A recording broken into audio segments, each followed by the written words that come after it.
International politics के realist perspective के हिसाब से कमजोर को सांत्वना मिलती है, सम्मान नहीं। यानी कि जियोपॉलिटिक्स में if your nation is having strength then you are going to get respect, because आप दूसरे के काम आएंगे तो आपके साथ बेहतर रिलेशंस बनाए जाएंगे। दूसरा आपके भी ज्यादा काम आएगा, आपको अपनी प्रायोरिटी लिस्ट में रखेगा। यूएसए कुछ ऐसे स्टांसेस ले रहा है जो एक्सपेक्टेड नहीं था। अब यूरोप सोच रहा है कि हम चाइना के करीब आएं या चाइना से दूर जाएं। तो बहुत कुछ बदल रहा है दुनिया में। तो क्या होगा जरा समझते हैं। इस जियोपॉलिटिकल रैंकिंग में हम चाणक्य की साप्तांग थ्योरी को बेस मानकर आगे बढ़ रहे हैं। साप्तांग थ्योरी जो हमारी इंडियन गवर्नमेंट भी इस समय अपने स्ट्रेटेजिक एनालिसिस में कई बार कोट करते हैं, जैसे doctor S Jaishankar referring to Mandal theory of Chanakya. तो है क्या साप्तांग थ्योरी? कहते हैं कि हर एक देश यानी कि हर एक स्टेट के 7 अंग होते हैं, 7 ऑर्गन होते हैं। सबसे प्राइमरी ऑर्गन होता है लीडर। उस समय पर किंग होता था। जैसे आज के समय में आप देखते हैं कि बाइडेन के समय पर यूएसए का पोस्चर अलग था, लेकिन जैसे ट्रंप आए तो यूएसए की posturing on many international issues has changed. Chanakya उस समय पर कह रहे थे कि primary to any nation's future is ruler, और रूलर को पैशनेट, एम्बिशियस होना बहुत जरूरी है।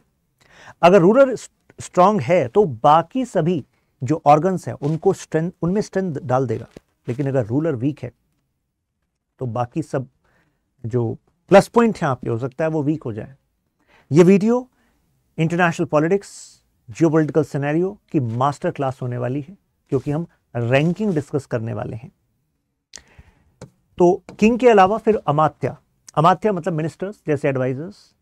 आप आज के टाइम पर देख रहे हैं कि अच्छा ट्रंप के जो फैसले आ रहे हैं वो इसमें एडवाइजर कौन है।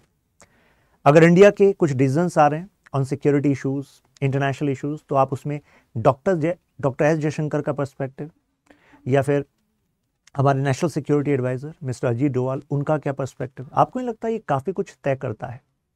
तो दूसरे नेशंस भी जब रीड करते हैं इंडिया को तो वो देखते हैं कि इंडिया के प्राइम मिनिस्टर के इनर सर्कल में कौन लोग हैं, अमात्यास, और वो उनकी ज्यादा सुनते हैं तो जरा समझ लेते हैं कि उनकी कैसी सोच है, उनका कैसा विजन है। फोर्ट्स, दुर्ग, आज के टाइम पर आप मान लीजिए मिलिट्री स्ट्रेंथ और मिलिट्री बेसिस, जैसे यूएसए के मिलिट्री बेसिस चाहे मिडिल ईस्ट में हो, यूरोप में हो, वो यूएसए की स्ट्रेंथ को दर्शाता है कि नहीं? बिल्कुल दर्शाता है, शो करता है। जनपद यानी कि किसी भी देश की टेरिटरी यानी कि लैंड और उसके लोग ही उस देश को बनाते हैं। तो सब कुछ यहां से मतलब डिपेंड करता है उस देश का कल्चर, उस देश के इथोस। तो अल्टीमेटली वो इम्पैक्ट डालते हैं कि वो उसकी इकॉनमी किस तरफ जाएगी, और उसकी इकॉनमी जिस तरफ जाएगी उस देश का कोष, ट्रेजरी वहां से शेप होगा। और अगर देश अमीर होगा तो अपनी सिक्योरिटी पर, फर्दर डेवलपमेंट पर ज्यादा खर्च कर पाएगा कि नहीं कर पाएगा? बिल्कुल कर पाएगा। ऐसी बल, मिलिट्री स्ट्रेंथ। फिर इसके बाद मित्र यानी कि एलाइज, आपके कौन दोस्त हैं, ये भी आपकी शक्ति को दर्शाता है। चलिए शुरू करते हैं मैक्सिको से। आप में से कई लोग सरप्राइज हो जाएंगे, सर जियोपॉलिटिकल रैंकिंग की बात कर रहे हैं दुनिया की, मैक्सिको से क्यों शुरू कर रहे हैं? क्योंकि हमने जो 17 रैंकिंग रखी है तो उसमें लास्ट में मैक्सिको रखा है। फिर भी आप सोचेंगे लेकिन फिर भी सर मैक्सिको, वो इस वजह से क्योंकि अभी जो मेजर रिपल्स हो रहे हैं जियोपॉलिटिक्स में वो कहां से हो रहे हैं? यूएसए से। और वहां पर आपने देखा कि illegal immigration is one of the most important you can say agenda in MAGA, make America great again. और major illegal immigration in USA वो कहां से होता है? मैक्सिको से होता है। तो दुनिया की नजर भी मैक्सिको पर है। एग्जाम्पल चाइना देख रहा है कि अगर यूएसए मैक्सिको के अगेंस्ट कुछ पॉलिसीज रखता है, कुछ टैरिफ रखता है, और मैक्सिको को कुछ इकोनॉमिक हेल्प की जरूरत पड़ेगी, अपनी इकोनॉमी को डाइवर्सिफाई करने की जरूरत पड़ेगी, तो चाइना वहां खड़ा होगा। जब मैं जियोपॉलिटिकल रैंकिंग की बात करता हूं तो इसका मतलब केवल ये नहीं है कि आप कितने पॉलिटिकल स्टेबल हैं। पॉलिटिकल स्टेबल होना एक क्राइटेरिया है, लेकिन उसके अलावा जियो वर्ड मतलब आपकी लोकेशन डिटरमाइन करती है आपकी इंपॉर्टेंस। तो मैक्सिको की लोकेशन ऐसी है कि मैक्सिको इंपॉर्टेंट है। और एक और आपको सरप्राइजिंग बात बता दूं, कई लोग को तो विश्वास नहीं होगा, मैक्सिको टॉप 15 इकोनॉमीज में आता है मैक्सिको। अगर 2025 की मैं नॉमिनल जीडीपी के हिसाब से रैंकिंग बताऊं तो उसमें 14th रैंक है मैक्सिको की, सभी कंट्रीज में आप सोचेंगे सर हम तो मैक्सिको को ज़्यादा लाइटली ले रहे थे। तो इकोनॉमी वाइज तो आपको पता ही लगा। लोकेशन, मैक्सिको की लोकेशन ऐसी है, ये सेंट्रल अमेरिकन कंट्रीज और साउथ अमेरिकन कंट्रीज, जब यहां से लीगल इमिग्रेशन होता है तो मैक्सिको के थ्रू होता है। प्लस ये गल्फ ऑफ मैक्सिको, ये स्ट्रेटेजिक एडवांटेज है मैक्सिको के लिए। हालांकि मैक्सिको इसका कुछ खास फायदा उठा नहीं पा रहा क्योंकि यूएसए यहां पर है, यूएसए के पास ज्यादा एडवांटेज है। लेकिन चाइना जैसे देश देख रहे हैं कि देखो जो यूएसए तुम्हें आज तक नहीं दे पाया मैक्सिको, वो हम तुम्हें प्रोवाइड करेंगे। तो we are seeing lot of economic convergence of China in Mexico. और चाइना और यूएसए तो आपको पता ही है एडवर्सरी रिलेशन में चल रहे हैं आज के टाइम। लेकिन नेगेटिव पार्ट पता है क्या है? मैक्सिको की मिलिट्री कंट्रोल इस तरीके से जैसे कि वहां सिविलियन ब्यूरोक्रेसी हो। अब ऐसा क्यों है?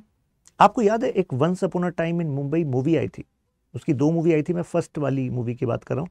उसमें सुल्तान मिर्जा का एक सीन है, मतलब सुल्तान मिर्जा कहता है बाकी गैंगस्टर्स के साथ बैठकर कि हम चौकी के हिसाब से मुंबई को बांट लेते हैं। कितने लोगों को याद है? तो जो दूसरा गैंगस्टर कहता है सुल्तान मिर्जा मतलब पुलिस चौकियों के हिसाब से तुम मुंबई को बांट रहे हो।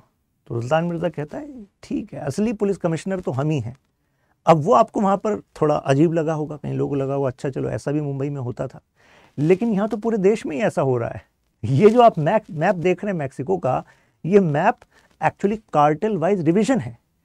आपको पता होगा कि मैक्सिको जो है वो ड्रग कार्टेल के लिए इनफेमस है और ये अलग अलग है। जैसे ये सिनालोआ कार्टेल, तो इस एरिया में ये पूरा इन्हीं का मतलब राज चलता है, ये वाला जो एरिया है।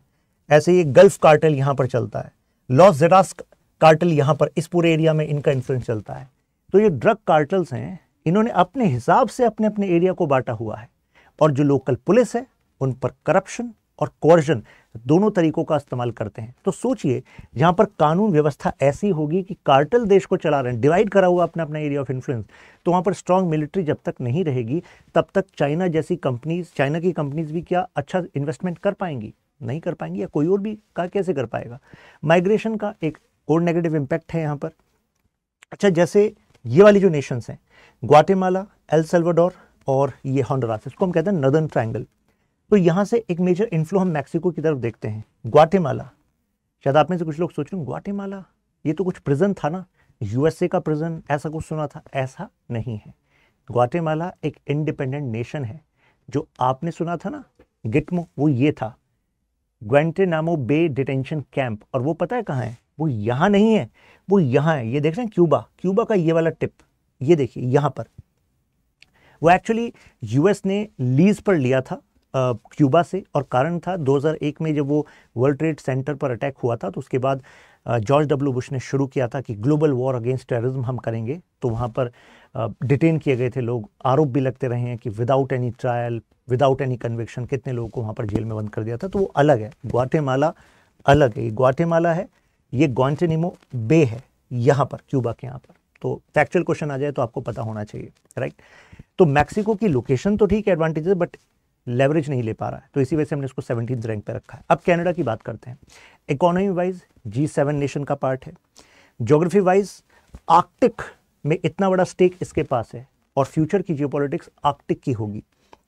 स्ट्रॉन्ग अलायंस रखता है, यूरोपियन नेशंस के साथ कन्वर्जेंस रखता है। Same can not be said presently with USA, लेकिन देखिए रूलर आते जाते रहते हैं, प्रेसिडेंट आए गए, लेकिन अल्टीमेटली यूएसए के इंटरेस्ट में यह है कि नदर्न एंड सदर्न जो उनके नेबर हैं उनके साथ पीसफुल रिलेशन रखें, बल्कि उनके साथ स्ट्रेटेजिक अलायंस रखें। तो ऐसे में ये भी इसका एक एडवांटेज है। इसके बाद मिलिट्री, लेकिन मिलिट्री इज वीक। लेकिन इंटेलिजेंस की बात करें तो ये 5 आइज इंटेलिजेंस नेटवर्क आपने सुना होगा ना, उसका पार्ट है। आप मुझे कमेंट में बता सकते हैं ये 5 आइज इंटेलिजेंस में और कौन आता है। वैसे तो अभी न्यूज़ में क्यों था कि यूएसए में ट्रंप ने बयान दे दिया कि अरे कनाडा आप तो हमारे 51st स्टेट बन जाइए। फिर प्रेसिडेंट के एडवाइजर कह रहे हैं कि इनको 5 आइज अलायंस से जरा बाहर निकालेंगे हम, तो न्यूज़ में था। अब कनाडा के लिए जो ऐसा स्टेटमेंट है, आपको नहीं लगता कुछ इस वजह से प्रूव हो रहा है कनाडा का जो 80% एक्सपोर्ट है वो यूएसए में होता है, और 75% जो इंपोर्ट कनाडा करता है वो यूएसए से करता है। तो इतनी भारी अगर डिपेंडेंस रखोगे किसी एक देश पर, तो जाहिर सी बात है उनके प्रेसिडेंट ये कहेंगे, तभी तो कह रहे हैं कि 51st स्टेट हैं आप हमारी, राइट।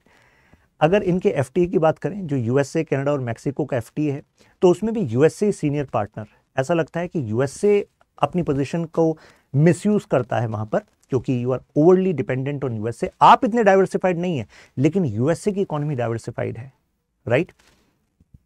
अभी आपने सुना होगा 25% टैरिफ लगा दिया है। हालांकि जो नए पीएम आए हैं कनाडा के, उन्होंने भी कहा है कि हम भी अगेन रेसिप्रोकेटरी टैरिफ लगाएंगे। बयान दिया जा रहा है कि इनको एक्सपेल कर देते हैं, तो इस वजह से हम इनको 16 पर रख रहे हैं। ऑस्ट्रेलिया, लोकेशन देखिए ऑस्ट्रेलिया की, यहां पर पैसिफिक है, यहां पर इंडियन ओशन है, और ये वाला जो एरिया है, नदर्न वाला एरिया, हालांकि ये ग्रेट सैंडी डेजर्ट है, इसके जो नॉर्थ वाला एरिया है वो क्लोज है to south China sea, which is like strategic hotspot of the world presently. Major shipping lanes यहां से होकर जाती हैं, तो यानी कि location is serving Australia. Plus AUKUS, और ऑकस में Australia, UK and USA, plus Australia is having very close relationship with USA. और अगर एक डोमिनेंट पावर के साथ आपकी क्लोज एंड स्टेबल रिलेशनशिप है, इंडो पैसिफिक की स्ट्रेटजी में यूएसए मानकर चलता है कि इंडिया से भी ज्यादा जरूरी ऑस्ट्रेलिया है उसके लिए। ऐसा क्यों? क्योंकि ऑस्ट्रेलिया ऐसी अलायंस के लिए तैयार है जिसको मिलिट्री मान लिया जाए, जबकि इंडिया मिलिट्री अलायंस के लिए तैयार नहीं है इन इंडो पैसिफिक। प्लस यहां पर ये जो नदर्न पार्ट है, lot of space is there, तो आगे फ्यूचर में अगर कुछ मिलिट्री के नए एक्सपेरिमेंट्स करने हैं तो उसके लिए बेटर हो सकता है। प्लस क्लीन एनर्जी के लिए ये वाला एरिया यूज किया जाता है। स्पार्सली पॉपुलेटेड एरिया है, लो डेंसिटी है। माइनिंग, यहां पर कोबाल्ट, कॉपर, गोल्ड, निकल, जिंक, इन सब की माइनिंग होती है, तो ये भी इसका एक एडवांटेज है। प्लस यूएस यहां पर एक नया बेस बनाना चाह रहा है, तो अगर एक नया बेस बनता है तो it is going to create a strategic pressure on China. तो इस कन्वर्जेंस की वजह से भी हम कह सकते हैं कि इट इज इंपॉर्टेंट। लेकिन climate is going to spoil the future of geopolitical standing of Australia. ऐसा हम क्यों कह रहे हैं? क्योंकि क्लाइमेट चेंज का एक बड़ा नेगेटिव इंपैक्ट ऑलरेडी ऑस्ट्रेलिया पर दिख रहा है, और फ्यूचर में हम और ज़्यादा एक्सट्रीम वेदर इवेंट्स यहाँ पर देख सकते हैं, जिसमें साइक्लोन, ड्रॉट, फायर, ये सब हो सकता है। ऑलरेडी ये साउथ पैसिफिक के जो अदर ओशन नेशन है, न्यूजीलैंड है, क्रिबाटी, नाउरू एटसेट्रा, तो वहाँ पर भी एक इन्फ्लुएंस रखता है। फॉर एग्जाम्पल सोलोमन आइलैंड कुछ टाइम पहले न्यूज़ में था, लेकिन अब ऐसा लग रहा है कि वहाँ पर इसका इन्फ्लुएंस कुछ कम हो रहा है और चाइना उसका उस एरिया में अपनी पोजीशन को डोमिनेट कर रहा है। लेकिन ऑस्ट्रेलिया अपनी माइनिंग सेक्टर के लिए, एग्रीकल्चर सेक्टर के लिए, सर्विस सेक्टर के लिए हैविली डिपेंडेंट है चाइना पर, तो ये एक डीमेरिट भी है ऑस्ट्रेलिया का। देखते हैं अब आगे क्या होता है। इटली की बात करें तो इकोनॉमी, जीडीपी पर कैपिटा के हिसाब से among the best, nominal GDP के हिसाब से 8th। ज्योग्राफी देखिए, यहाँ पर नॉर्थ में इनके एल्प्स माउंटेन रेंज है, तो वहां से ये सिक्योर हो गए। प्लस इसी ज्योग्राफी की वजह से मेडिटेरियन में इनको स्ट्रॉन्ग पोजीशन मिल गई। एक टाइम पर रोमन एम्पायर भी इस स्ट्रेटेजिक लोकेशन से अपनी स्ट्रेंथ को शो करता था, तो इटली के पास वो स्ट्रेंथ है ही। यूएस के न्यूक्स, मतलब उसने अपने यहाँ स्टेशन किए हुए हैं, भले ही उसके यहाँ न्यूक्स नहीं है, और आज के टाइम पर कहा जाता है न्यूक्लियर डिटरेंस, मतलब अगर आपके पास न्यूक्लियर पावर है या दूसरे ने अपने आप को वहां पर पोजीशन किया हुआ है, तो ये आपके स्ट्रेंथ को शो करेगा। लेकिन सबसे बड़ा डिमेरिट है डेमोग्राफी। यहाँ पर एजिंग पॉपुलेशन है, लो फर्टिलिटी रेट है, प्लस फीमेल का जो लेबर फोर्स पार्टिसिपेशन है वो भी लो है, तो ये एक कॉज ऑफ कंसर्न है। प्लस यहाँ पर देखिए नॉर्थ एंड साउथ में एक डिवाइड दिखता है, यानी कि जो आपका नदर्न वाला पार्ट है इटली का, it is doing better economically, और जो सदर्न वाला पार्ट है वो वीक है। अनएम्प्लॉयमेंट, लो इकोनॉमिक ग्रोथ, और ये नदर्न वाला पार्ट ही है जहां पर आप इमिग्रेशन ज़्यादा देखते हैं। तो ये कहा जा सकता है कि जो इमिग्रेशन वहां पर हुआ है उसने इटली की इकोनॉमी को सर्व किया है नदर्न पार्ट में। लेकिन इस समय पर हम देख रहे हैं राइट विंग का राइज हो रहा है, वो इलीगल इमिग्रेशन के अगेंस्ट है, इमिग्रेशन के ही अगेंस्ट है, वो नेशनल आइडेंटिटी को प्रोटेक्ट करना चाहता है। तो अगर वो इटालियन आइडेंटिटी को प्रोटेक्ट करने पर चलें, तो ऐसे में इमिग्रेशन को रोकें या टफ करें, तो फिर अपनी इकोनॉमी को कैसे बचाएंगे? क्योंकि काम करने के लिए आपको लोग तो चाहिए। यहाँ पर लेबर आसानी से फिर भी अवेलेबल है इमिग्रेंट्स की, और यहाँ पर लो अवेलेबिलिटी है, तो इसके वजह से इकोनॉमी पर नेगेटिव इंपैक्ट भी देख रहे हैं। तो अगर ये इमिग्रेंट्स को अलाउ करें तो इटालियन आइडेंटिटी का क्या होगा, और इसकी वजह से जो टूरिज्म आएगा फ्यूचर में उसका क्या होगा? तो ये एक चैलेंज है इटली के लिए। इसको हम 14th नंबर पर रख रहे हैं। स्वीडन पर आते हैं। स्वीडन रिसेंटली क्यों न्यूज में था? आप कहेंगे हाँ नेटो का पार्ट बना है नया नया। लोकेशन देखिए स्वीडन की, स्वीडन, फिनलैंड, रशिया। रशिया हम सबको पता है वेस्ट का एडवर्सरी है। स्वीडन नेटो का पार्ट बन नहीं रहा था, कारण वो मानकर चला था ठीक है अननेसेसरी हम प्रोवोक क्यों करें रशिया को। लेकिन जब से यूक्रेन का इन्वेजन हुआ है तो अब स्वीडन को लगने लगा है कि यानी कि अब यूक्रेन बनने का कोशिश कर रहा है नेटो का पार्ट, तो नहीं बन पा रहा है। तो अगर पहले से ही बन जाएं तो ऐसे में अपने बॉर्डर्स को ज़्यादा सिक्योर कर पाएंगे। नेटो के लिए स्ट्रेटेजिकली इंपॉर्टेंट इस वजह से है कि ये जो आप यहाँ पर देख रहे हैं, रशिया का ये वाला जो लोकेशन है, जो बाल्टिक वाला एरिया है, यहाँ पर रशिया की नेवल फोर्स का बेस है। तो और ऊपर वाला जो एरिया है वो तो मेजरली फ्रोजन है। तो ऐसे में इतने करीब स्वीडन आपको एक लोकेशन दे रहा है, तो जाहिर सी बात है आपके पास एडवांटेज रहेगी। प्लस स्वीडन मिलिट्री सेक्टर में स्ट्रांग है, यानी कि मिलिट्री इंडस्ट्री। आपने सुना है नाम साब कॉरपोरेशन का, SAAB। कुछ टाइम पहले इंडिया में भी ऑफर दिया था कि आप हमसे फाइटर जेट्स ले लीजिए। तो स्वीडन की ज्योग्राफी सर्व कर रही है उसको, रशिया के क्लोज है, दूसरे नेशंस को जरूरत है कि हाँ रशिया के बॉर्डर के क्लोज हमें नेटो को स्टेशन करना है, तो ये इसकी इंपॉर्टेंस होगी। इकोनॉमिकली देखिए, यूक्रेन के अगर हम पर कैपिटा कंट्रीब्यूशन के हिसाब से देखें तो हाईएस्ट कंट्रीब्यूशन स्वीडन ने किया है। $4 बिलियन यूरो एक्चुअली का उन्होंने मिलिट्री सपोर्ट किया है यूक्रेन को। तो उसने ये शो किया है कि देखो मैं जब यूरोप पर बात आएगी तो I am there to support. Plus Finland में, क्योंकि फिनलैंड इज ऑल्सो नेटो का पार्ट, तो ऐसे में फिनलैंड में जो नेटो का नया नेवल बेस बनेगा, मतलब उसका जो नेवल स्ट्रेंथ वो बढ़ाएंगे, प्लस नेटो की फोर्सेस को बढ़ाएंगे। तो स्वीडन ने कहा I am going to lead it. तो आप कहेंगे लेकिन वो इतना खर्चा कर क्यों रहा है? देखिए इसके पीछे एंगल ये है कि हमें ऑलरेडी पता है कि मिलिट्री जो इंडस्ट्री है वो स्वीडन का एक प्लस पॉइंट है। तो अगर नेटो का वो पार्ट बना है तो आपको नहीं लगता कि इस बहाने वो नई डील्स कर सकता है नेटो मेंबर नेशंस के साथ रिगार्डिंग डिफेंस? तो अगर वो उनको वो सामान बेचेगा, वो वेपन्स बेचेगा, तो उसकी इकोनॉमी को फायदा होगा कि नहीं होगा? बिल्कुल फायदा होगा। तो ये भी कारण है। HDI में वन ऑफ द बेस्ट माना जाता है। आपने सुना ही होगा, जब भी आप ह्यूमन डेवलपमेंट इंडेक्स की बात करते हैं, हैप्पीनेस इंडेक्स की बात करते हैं, मतलब ऐसे इंडेक्सेस की बात करते हैं जहाँ पर स्ट्रॉन्ग वैल्यूज़ की बात होती है, बेटर स्टैंडर्ड ऑफ लिविंग की बात होती है, तो वहाँ पर आप इन स्कैंडिनेवियन नेशंस को अमूमन ऊपर ही देखते हैं। तो ऐसे में एक सॉफ्ट पावर भी रखता है स्वीडन, राइट? लोकेशन तो इसका एडवांटेज है ही। एक तरफ ये नॉर्थ सी के थ्रू ट्रेड करता रहा है, और दूसरी तरफ यहाँ बाल्टिक में इसके पास एक स्ट्रेटेजिक लोकेशन है, तो यानी कि 13th रैंक हम इसको दे रहे हैं। अब आते हैं साउथ कोरिया पर। साउथ कोरिया जैसे हम कहते हैं तो आपके दिमाग में क्या आता है? आप कहेंगे सैमसंग आ जाता है, होंडाई आ जाता है, और क्या आता है? फिर आप में से कुछ लोग कहेंगे हाँ ये BTS K-pop ये काफ़ी पॉपुलर है। अरे वो कॉस्मेटिक ग्लासी स्किन शायद बोल रहे हैं, हाँ ग्लासी स्किन, वो भी काफ़ी पॉपुलर है, कॉस्मेटिक्स पॉपुलर है ना? तो आप कहेंगे इनका कोई जियोपॉलिटिकल सिग्निफिकेंस होता है क्या? देखिए साउथ कोरिया की गवर्नमेंट स्पेशली फोकस कर रही है BTS K-pop म्यूजिक इंडस्ट्री को वर्ल्ड ओवर प्रमोट करने के लिए, क्योंकि they want to use it as soft power. जब लोगों के अंदर एक मतलब क्यूरियोसिटी बढ़ती है तो they want to search about south Korea. Plus हमें पता है उसकी लोकेशन ऐसी है कि ऊपर है नॉर्थ कोरिया, न्यूक्लियर पावर, जो बात बात में धमकी देता रहता है। इधर रशिया जो पहले USSR था, इधर चाइना, तो यहाँ पर south Korea is best example of diplomatic balance, यानी कि स्ट्रेटेजिक बैलेंस बनाकर वो चलता है। तो ऐसे में उसको चाहिए कि दुनिया भर के नेशंस में केवल इकोनॉमिक नहीं, सॉफ्ट पावर आउटरीच भी उसकी स्ट्रांग हो। ग्लोबल ब्रांड्स उसने बनाए हैं। उसको कहा जाता है कि हान रिवर का मिरेकल है वो। कहाँ एक टाइम पर जब कोरियन वॉर चल रहा था, उसके बाद जब साउथ कोरिया नॉर्थ कोरिया अलग से डिवाइड हो गए थे, तो कहाँ एक टाइम पर पॉवर्टी थी, सोच रहे थे पता नहीं कितने साल लगेंगे डेवलपमेंट में, लेकिन मिरेकल है आज के टाइम पर among the top per capita GDP, development, education standard, हर जगह पर हम सोशल वेलफेयर सिस्टम में हर जगह पर टॉप देख रहे हैं। लेकिन प्रॉब्लम पता है क्या आ रही है? प्रॉब्लम है ये, among the world's lowest fertility rate हम साउथ कोरिया में देख रहे हैं। आप में से कुछ लोग सोचेंगे सर ये ज़्यादातर जो देश बहुत ज़्यादा अमीर हो रहे हैं इनका फर्टिलिटी रेट डाउन हो जाता है, फिर ये कहने लगते हैं अब हमारे पास यंग पॉपुलेशन नहीं है, एजिंग पॉपुलेशन हो रही है, इसकी वजह से अब हेल्थ केयर पर खर्चा ज़्यादा बढ़ जाएगा, लेकिन जो इकोनॉमी को जो वर्किंग पॉपुलेशन चाहिए वो नहीं मिलेगी। तो ये तो क्राइसिस हो रहा है इनके यहाँ। अब ये कर क्या रहे हैं? इसके लिए उन्होंने इंसेंटिवाइजेशन प्रोग्राम स्टार्ट किए हैं। $75,000 तक कपल्स को दे रहे हैं कि just have babies, child care की लीव आपको चाहिए, इंसेंटिव चाहिए, चाइल्ड सपोर्ट चाहिए, गवर्नमेंट देने को तैयार है। 12th पर हम रख रहे हैं। नेक्स्ट ब्राज़ील लोकेशन एरिया, हालांकि जो इनकी मेजर पॉपुलेशन है वो इनके कोस्ट से 300 किलोमीटर के दायरे में ही मेजरली यू कैन से पाई जाती है।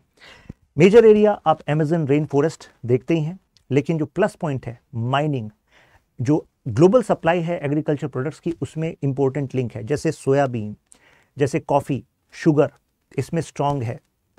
प्लस ज्योग्राफी, लोकेशन एरिया आपको बता ही दिया। नेवी जो है वीक है, तो अगर इतना बड़ा आपका कोस्टल लाइन है तो you should have strong navy, जिस पर कि अब इनको फोकस करना पड़ेगा। चाइना के साथ काफ़ी क्लोज हैं, और जो चाइना के साथ क्लोज है प्लस ब्रिक्स का पार्ट है, तो यानी कि आपका जियोपॉलिटिकल हेफ्ट तो बढ़ रहा है। 11वें नंबर पर है सऊदी। सऊदी, अब देखिए सप्तांग थियरी में मैंने क्या कहा था, सबसे पहले कौन है, लीडर। और जब से MBS डिफैक्टो लीडर बने हैं उसके बाद से विजन 2030 आपने सुना ही होगा। Saudi is transforming itself.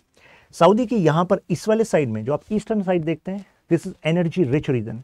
वो वेस्ट वाले पार्ट में एक तो ये मक्का वाला पार्ट हो गया, मदीना वाला पार्ट हो गया, तो ये तो एक तरीके से soft power plus economic power Saudi को बनाता ही है। लेकिन अब सऊदी को पता है मुझे इसके बियॉन्ड भी अपनी जियोपॉलिटिकल स्टैंडिंग को स्ट्रॉन्ग करना होगा, क्योंकि अगले 35 से 40 सालों में जब फॉसल से दुनिया क्लीन टेक्नोलॉजी पर पूरी तरह ट्रांजिशन कर चुकी होगी, तो फिर सऊदी की स्टैंडिंग कैसे होगी, कब तक बेचेंगे फॉसिल फ्यूल। तो ऐसे में Saudi is taking strong decisions. Military हालांकि उन्होंने कम खर्चा किया है, लेकिन उनको यूएस के जो बेसिस हैं उन्होंने सिक्योर किया है। लेकिन जब से यूएसए ने बैकफुट पर आना स्टार्ट किया है, ये कॉज ऑफ कंसर्न रहा है। न्यूक्लियर पावर उनके पास नहीं रही है, लेकिन कहा जाता है सऊदी के पास इतना पैसा है कि वो जब चाहे पाकिस्तान को पैसा देगा, जिसको पाकिस्तान को जरूरत है पैसे की, उनसे न्यूक्लियर वेपन ले लेगा। प्लस सऊदी यहाँ पर ईरान और इजराइल में बैलेंस करेगा कि नहीं करेगा, ये कॉज ऑफ कंसर्न रहा है। कारण सऊदी को मिलिट्री टेक्नोलॉजी चाहिए, वो इजराइल प्रोवाइड कर सकता है, लेकिन इजराइल पैलेस्टीन के कारण वो अरब वर्ल्ड के गुड बुक्स में नहीं आता। और अगर सऊदी को मतलब अरब वर्ल्ड का लीडर बने रहना है तो भाई पैलेस्टीन वाले एंगल पर एक स्ट्रॉन्ग स्टैंड तो लेना ही पड़ेगा। ईरान मुस्लिम वर्ल्ड का लीडर बनना चाहता है और सऊदी के साथ कुछ पॉइंट्स पर अगेंस्ट रहता है, शिया वर्सेस सुन्नी। दूसरी तरफ सऊदी अब क्लोज आ रहा है चाइना के साथ, और plus Saudi and Iran diplomats met in Beijing, तो एक तरीके से बीजिंग मीडिएशन करा रहा है। तो यूएसए कह रहा है ये सही नहीं है, ये गलत बात है। लेकिन खैर आप भी तो बैकफुट पर जा रहे हैं। प्रेजेंटली सऊदी जो अपनी इकोनॉमी को डाइवर्सिफाई कर रहा है, तो global investment is going to come into Saudi. आप कहेंगे इनको इन्वेस्टमेंट की क्या जरूरत है, इनके पास तो पैसे ही पैसे, ये दुनिया में इन्वेस्ट करते हैं। देखिए टेक्नोलॉजी का इन्वेस्टमेंट चाहिए, जैसे अमेजन इन्वेस्ट कर रहा है, जैसे चाइना इन्वेस्ट कर रहा है, तो you need companies as well ना फॉर बिल्डिंग बिजनेस। केवल पैसा होने से बिजनेस थोड़ा ना बनते हैं। नाउ टर्की, तो आप कहेंगे टर्की तो क्यों न्यूज में रहा, अरे टर्की न्यूज ही न्यूज में, सीरिया को लेकर टर्की न्यूज में था। टर्की का लोकेशन देखिए, इधर ब्लैक सी इधर मेडिटेरियन, दोनों पर स्ट्रांग होल्ड रखता है टर्की। और ब्लैक सी तो न्यूज में है, ये क्रीमिया है, ऊपर रशिया है, यूक्रेन है। प्लस आपको याद है कुछ ब्लैक सी ग्रेन डील, तो उसमें ग्रेन की सप्लाई को मेंटेन करने के लिए through Ukraine Turkey played a की रोल, राइट। तो अभी फिलहाल कुछ टाइम से टर्की की जो करेंसी है लीरा, वो डाउन जा रही थी, इन्फ्लेशन बढ़ रहा था, लेकिन ultimately Turkey has you can से good economic potential plus geopolitical heft. अब आप कहेंगे मतलब इन दो रीजन में ना, नहीं, इसके अलावा भी आपका कॉकस रीजन याद है आपको, अजरबैजान, आर्मेनिया, वहां पर भी टर्की इज हैविंग। तो यानी कि मिडिल ईस्ट हो, यूरोप हो, कॉकस हो, एशिया हो, हर जगह की पॉलिटिक्स कहीं ना कहीं कहां पर आकर कनेक्ट हो जाती है, टर्की पर कनेक्ट हो जाती है। जापान, देखिए जापान को एक सिविलाइजेशनल स्टेट भी कहा जाता है। जैसे मेजी रिस्टोरेशन के बाद वो एम्पायर सोचो 19th सेंचुरी से 20th सेंचुरी तक कंटिन्यू कर रहा था। आइलैंड नेशन है, स्ट्रॉन्ग नेवी है, तो इसको इन्वेड करना बहुत मुश्किल था। एक टाइम पर मंगोल्स ने लगातार अटैक किए, सक्सेसफुल नहीं हो पाए। लास्ट आपने सुना होगा वर्ल्ड वॉर 2, हिरोशिमा नागासाकी। लेकिन उसके बाद जो मिरेकल है वो है इतनी तेजी से डेवलप होना और अपने आप को टेक्नोलॉजिकल यू कैन से ग्लोबल पावर बना देना। तो डेवलप नेशन में आता है, प्लस दुनिया भर में अपनी ODF फैसिलिटी के थ्रू हेल्प प्रोवाइड करता है, यानी कि इकोनॉमिक हेल्प प्रोवाइड करता है, टेक्नोलॉजिकल हेल्प प्रोवाइड करता है, और इंडिया के लिए तो नेचुरल एलाय कहा जाता है। अभी जो नए इनके प्राइम मिनिस्टर उन्होंने कहा है कि अब आप नया जापान देखेंगे। वर्ल्ड वॉर 2 के बाद जो जापान है उसमें आपने देखा कि ठीक है यूएसए के साथ सिक्योरिटी पार्टनरशिप है, हम सेल्फ डिफेंस फोर्सेस पर ही पैसा खर्च करेंगे, हम इकोनॉमिक डेवलपमेंट पर खर्च करेंगे, यानी कि वो एक पैसिफिस्ट पावर कहा जा रहा था। लेकिन अब ऐसा नहीं होगा, अपने GDP का जो पार्ट है डिफेंस का, दे आर इंक्रीजिंग। तो देखते हैं नया जापान कैसे होगा, यानी कि अब जापान को हम मिलिट्रीली भी देखेंगे। 8th नंबर पर हम रख रहे हैं जापान को। Then comes Germany. Germany innovation के लिए जाना जाता है, ऑटोमोबाइल के लिए जाना जाता है। क्या दिमाग में आता है आपको, अरे BMW आता है, मर्सिडीज आता है ना। लेकिन जर्मनी की खास बात है कि ये यूरोप की सबसे स्ट्रॉन्ग इकोनॉमीज में से एक है। यूरोपियन यूनियन में एक स्ट्रॉन्ग पावर है, प्लस जर्मनी का रशिया के साथ जो लिंक है वो रशिया का यूरोपियन यूनियन पर इन्फ्लुएंस बताता है। हालांकि जब से वो नॉर्थ स्ट्रीम पाइपलाइन कट हुई है तो उसके बाद से Germany and Russia are actually a bit away. लेकिन आप कहेंगे कि हम जर्मनी के लिए की पावर में रशिया को क्यों जोड़कर देख रहे हैं? क्योंकि भाई वेस्ट इज अगेंस्ट रशिया ना। तो अगर कोई रशिया के साथ वेस्ट में बैठकर इतना ज़्यादा क्लोज हो सकता है इकोनॉमिकली, तो अल्टीमेटली उसका सिग्निफिकेंस तो होगा ही। प्लस उसकी जो इकोनॉमी कहा जाता है कि डिफरेंट डिफरेंट सिटीज़ में you are going to see economic power houses, that is one point. NATO का पार्ट है, north stream pipeline de facto EU का लीडर कहा जाता है ये। फॉक्सवैगन, मर्सिडीज, चाइना, मतलब एडिडास, इन सब का strong you can say export है चाइना के साथ। प्लस चाइना ब्रिक्स में जर्मनी को इम्पोर्टेंट मानता है। तो ultimately a future global world order अगर वेस्ट से चेंज हुआ तो उस समय पर भी अगर China, Russia, Iran, north Korea ये एक्सेस जो है स्ट्रॉन्ग होती है तो उसमें भी Germany is going to have strong role to play. 7th number पर है। फ्रांस की बात करते हैं। फ्रांस हाईली इंडस्ट्रियलाइज्ड है, एग्रीकल्चर वाइज अपनी ज़रूरतों को भी पूरा कर लेता है, एक्सपोर्ट भी कर लेता है। प्लस लोकेशन ऐसी है कि ऊपर मतलब अटलांटिक है, इधर नॉर्थ सी में ट्रेड हो सकता है, इधर मेडिटेरियन में ट्रेड हो सकता है। तो मेजर दोनों ट्रेडिंग पोस्ट इसके पास हैं। प्लस सिक्योरिटी वाइज सेफ है। कारण क्योंकि अगर रशिया को ये थ्रेट मान रहे हैं तो भाई रशिया को अगर फ्रांस पे अटैक करना होगा, बाई लैंड इन्वेड करना होगा, तो रास्ते में तो पोलैंड, जर्मनी सबको पार करके आना पड़ेगा, right. Economy wise energy sector, pharma, technology, plus military wise nuclear power भी है, इंटरकॉन्टिनेंटल बैलिस्टिक मिसाइल भी हैं। तो कहने का मतलब मिलिट्री, इकोनॉमी, लोकेशन, ये सब इनके एडवांटेजेस पोजीशन है। इसके अलावा आपका इंडियन ओशन में रियूनियन आइलैंड, ये फ्रांस की ही टेरिटरी है।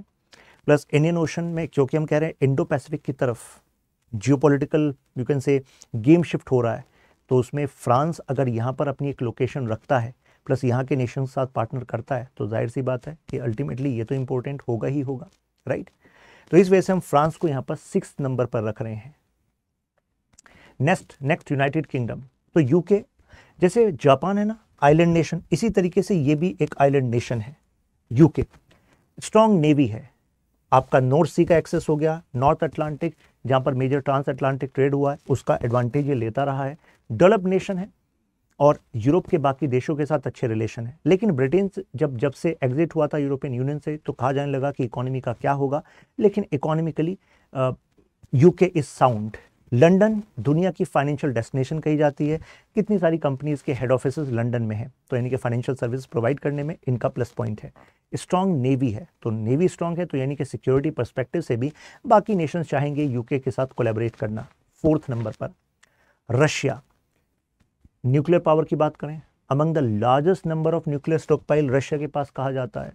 रिसोर्सेज रशिया के पास, ऑयल, माइनिंग, एक्सपोर्ट यानी कि energy export, raw material export, military technology, nuclear power, ये सब रशिया के प्लस पॉइंट है। इसके अलावा रशिया की डोमिनेंट ज्योग्राफी, यहाँ पर आर्कटिक अगर फ्यूचर है जियोपॉलिटिक्स का, जैसे ही ये आइस कैप्स यू कैन से मेल्ट हो रहे हैं तो ऐसे में रशिया तो स्ट्रॉन्ग है ही, लेकिन रशिया के साथ भी वही है जैसे मैंने ब्राज़ील के साथ आपको बताया था कि स्पार्सली लोकेटेड पॉपुलेशन, मतलब डेंस नहीं है पॉपुलेशन।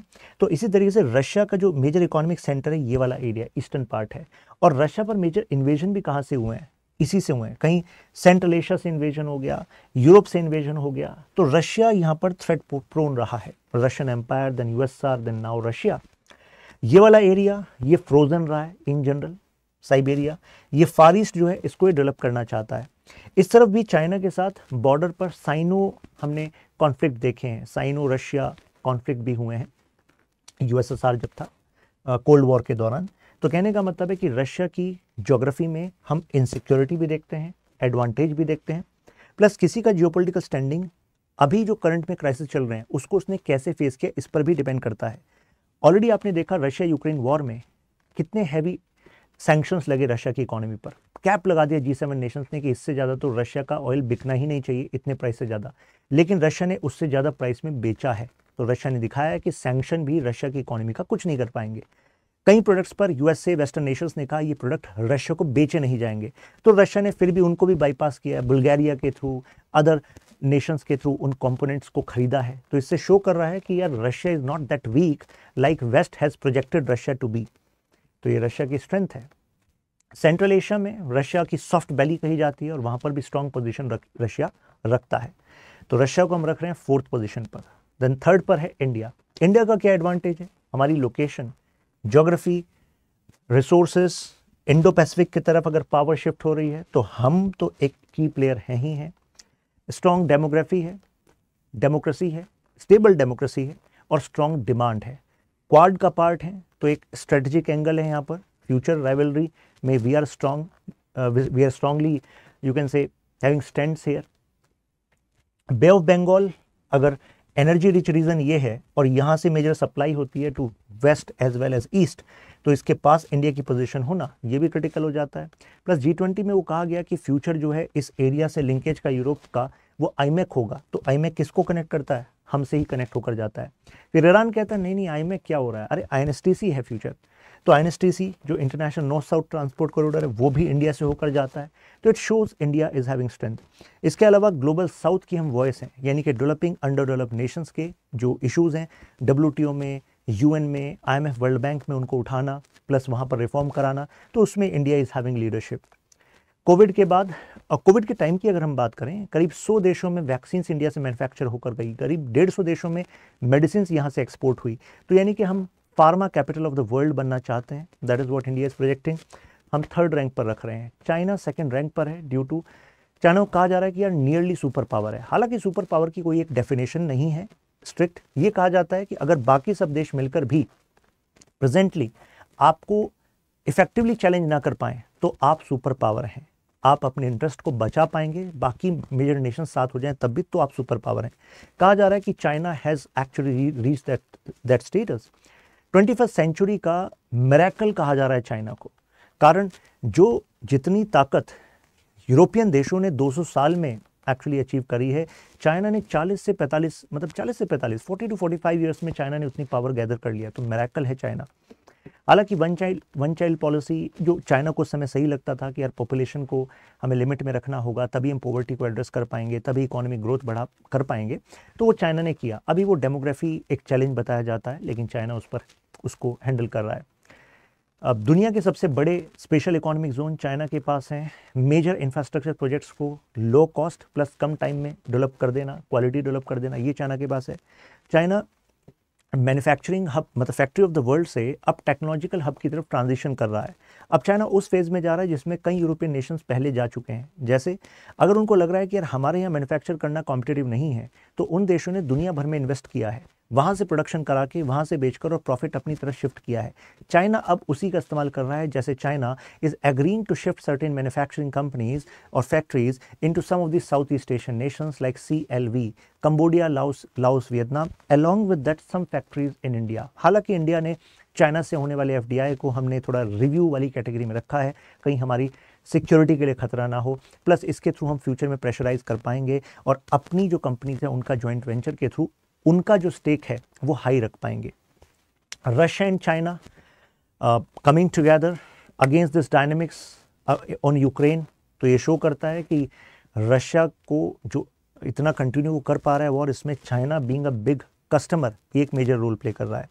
चाइना का जो BRI है कहा जा रहा है वो ग्लोबल नेटवर्क ऑफ नेटवर्थ है चाइना के लिए, प्लस वो उसका जो सुपर पावर स्टेटस है उसको फर्दर इंक्रीज करने में हेल्प करेगा। Western nation for example USA became powerful by riding this wave of international economic institutions, IMF, World Bank being established in USA, USA's currency being declared as reserve currency, US dollar। तो China को पता है कि अब कोई super power बनेगा तो उस मेथड से नहीं बनेगा जिससे US बना, उस मेथड से नहीं बनेगा जिससे ब्रिटेन बना था। अब नया मेथड है और नया मेथड है कि हमें ग्लोबलाइजेशन का ही इस्तेमाल करना है। एक तरीके से नियो कोलोनियलिज्म जो पहले वेस्ट की कंपनीज ने करने की कोशिश करी, चाइना उसको न्यू फॉर्म में कर रहा है by heavily investing in their infrastructure. China को हम 2nd नंबर पर रख रहे हैं। चाइना अफ्रीका, लैटिन अमेरिका में इतना ज़्यादा डीपली पेनिट्रेट कर चुका है मार्केट में, गवर्नमेंट में, जितना बाकी कोई एशिया का देश अभी नहीं कर रहा है। Next United states.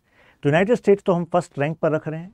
पहला रीज़न तो आपको पता है US डॉलर रिजर्व करेंसी है, टॉप मिलिट्री है, जो वो सेल कर रहा है मिलिट्री की बाकी देशों को, मतलब वो भी समझ लीजिए 10 साल पुराने की या उससे ज़्यादा पुरानी टेक्नोलॉजीज को करता है। अटलांटिक, पैसिफिक, इंडियन ओशन, हर जगह इसकी जो मिलिट्री प्रेजेंस है अमंग द बेस्ट कही जाती है। फ्रेंडली नेबर्स हैं, मतलब एक तो आइसोलेशनिस्ट ज्योग्राफी है, इधर से आपकी you are safeguarded with water, अगर किसी ने इन्वेट करने की कोशिश भी करी तो you already have strong bases. ये समझ लीजिए कि जो जापान है, जापान की कोई खास पड़ी नहीं है यूएसए को, जापान अपने आप में एक स्ट्रेटेजिक फ्रंटियर है यूएसए के लिए। इधर यहाँ पर नेटो के बेसिस के थ्रू यूएसए ने अपने जो फोर्सेस को वहाँ पे स्टेशन किया हुआ है, वो एक तरीके से क्या है, यूएसए का फ्रंटियर है। अगर वहाँ से अटैक होगा तो यूएसए वहीं संभाल लेगा, यूएसए की टेरिटरी पर बात नहीं आएगी। आप कहेंगे लेकिन सर ओसामा बिन लादेन के बारे में क्या कहेंगे, 2001 9/11 वो तो अटैक हो गया था ना, तो यूएस वो तो अटैक हो गया था, but point is one of attack and invasion of a country, they both are different things. हालांकि वो अटैक भी शो कर रहा था कि यार तुम में कुछ तो वीकनेस है, राइट। खैर, तो यानी कि लोकेशन इसके फेवर में है, इकोनॉमी इसके फेवर में है। दुनिया का आज भी क्वार्टर जीडीपी कहाँ है, यूएसए के पास है, राइट। तो कहने का मतलब ये है कि मतलब टेक्नोलॉजी की बात करें, डिफेंस की बात करें, लोकेशन की बात करें, जियोपॉलिटिकल स्टैंडिंग की बात करें, जो इंटरनेशनल इंस्टीट्यूशंस हैं उसमें से की बात करें, तो वहाँ पर यूएसए प्लस पॉइंट रखता है। अभी एआई का जो न्यू एरा आ रहा है, यूएसए का कहना है we are not in favour of too much regulation, even regulation it will stifle the innovation. तो अगर वो रेगुलेशन कम रखेंगे तो वहाँ की एआई की कंपनीज जो हैं नए नए तरह के मॉडल्स पर एक्सपेरिमेंट कर सकेंगी। तो आगे की जो यानी कि जो जियोपॉलिटिकल स्ट्रेंथ होगी वो कुछ नए मॉडल्स पर होगी जिस पे दुनिया चलेगी। तो उस मॉडल्स पर अगर यूएसए कुछ प्लस ले लेता है बाकी दुनिया के कंपैरिजन में, तो again it is going to be in advantageous position. Let's see what happens. यहाँ पर इसी वजह से हम फर्स्ट रैंक दे रहे हैं।